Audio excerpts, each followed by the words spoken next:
কম্পিউটারে Microsoft Excel সফটওয়্যারে কাজ করার সময় একটা বড় শিটে কোনো নতুন রোকে বা কলামকে ইনসার্ট করতে হলে অনেকগুলো স্টেপ আমাদের কভার করতে হয়। তো আজকে আমি এই প্রবলেমকে দূর করার জন্য কম্পিউটারে একটা কিবোর্ড শর্টকাটের কথা বলবো।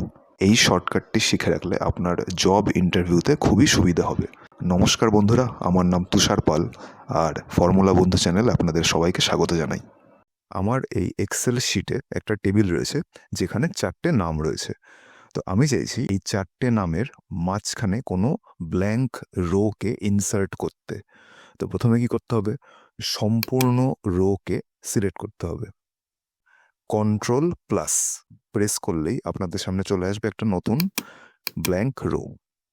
আরেকবার দেখাই, যে দুটো রোয়ের মাঝখানে আপনি চান সেই সেকেন্ড রোটিকে আপনি সিলেক্ট করবেন এবং প্রেস করবেন কন্ট্রোল প্লাস।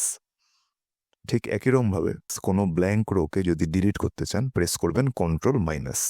যদি কোনো নতুন ব্ল্যাঙ্ক কলামকে ইনসার্ট করতে হয় তাহলে প্রথমে সম্পূর্ণ কলামটিকে সিলেক্ট করবেন, তারপর প্রেস করবেন কন্ট্রোল প্লাস। আরেকবার দেখাই, যে কোনো একটি কলামকে সিলেক্ট করবেন, তারপর প্রেস করবেন কন্ট্রোল প্লাস। এবং একই প্রসেসে যদি কোনো ব্ল্যাঙ্ক কলামকে ডিলিট করতে হয় প্রেস করবেন কন্ট্রোল মাইনাস। আরেকবার দেখাই, কন্ট্রোল মাইনাস। আশা করি এই ভিডিওটি আপনাদের ভালো লাগলো। আমি আগামী দিনেও আপনাদের জন্য এরকম ছোট ছোট ভিডিও নিয়ে আসতে থাকবো। ভালো থাকবেন সবাই।